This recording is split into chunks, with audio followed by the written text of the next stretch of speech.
Boa tarde. Na aula de ciências de hoje, a gente vai começar com uma nova unidade onde a gente fala das propriedades físicas dos materiais e os fenômenos do cotidiano. Então, primeira coisa, você já observou que quando mergulhamos um objeto numa piscina, uma das três coisas pode acontecer: ou o objeto afunda, ou ele boia, ou então ele subir até sair da água, né? Então, são coisas que vocês podem estar observando. Então, você conhece exemplos de objetos para cada um desses casos? Você sabe algum objeto que a gente coloca na água e ele afunda? Ou você sabe algum objeto que coloca na água e ele boia, né? Então, ao colocarmos uma pedra na água, por exemplo, ela afunda. O que acontece se for uma pedra de gelo? Ela também afundará? Então, provavelmente, você já deparou ou vivenciou situações muito parecidas com isso, né? Então, vocês prestem atenção naquilo que afunda, naquilo que boia, naquilo que pode até sair da água, né? Então, no dia a dia, usamos diversas palavras como significado, cujo significado é diferente da definição ou do conceito científico. Então, ó, os conceitos de massa, por exemplo, peso e densidade são exemplos desses casos. É muito comum a gente falar assim, ó, o meu peso é 50, mas isso não é peso, né? Então, para nós na ciência, os 50 quilos é a massa. Ó, o óleo flutua na água porque é mais leve do que a água. Então, direto a gente vem falando isso. Por que o óleo fica por cima dentro da água e a água fica por baixo, né? O ar quente é mais leve do que o ar frio, por isso o balão sobe quando acendemos a tocha, né?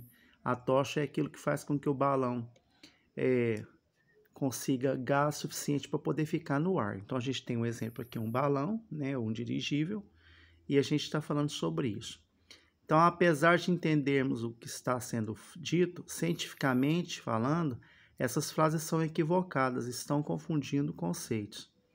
Então, ao longo dessa unidade, a gente vai estudar um pouco sobre isso. Aqui tem uma atividade que eu não vou passar para vocês, mas aqui fala o seguinte, ó.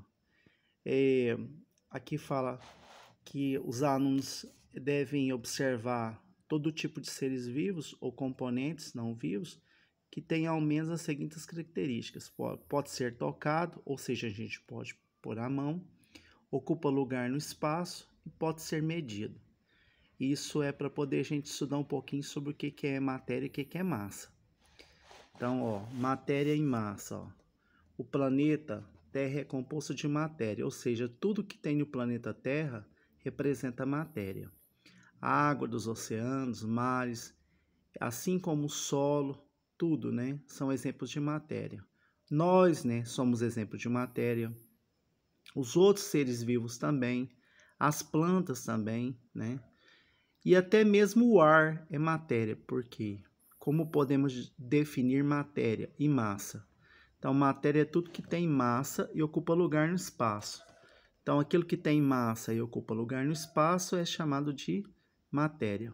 Este livro, por exemplo, seu lanche, as plantas, os animais, a água, o ar, são exemplos de matéria. E o que é massa, então? É a quantidade de matéria de um corpo, né? Então, quantidade de matéria de um objeto, de um corpo. Quanto mais matéria o corpo tiver, maior será a sua massa. Consequentemente, maior será a dificuldade para movimentá-lo ou pará-lo. Então, por exemplo, se a gente pega uma formiga, a massa dela vai ser bem pequena, mas se a gente pega um elefante, vai ter uma massa maior, né? Então, a massa, ela pode ser escrita em quilogramas, ou como pode estar escrito em gramas, toneladas, libras e entre outras unidades. Então, tem uma questão para vocês fazerem da página 120.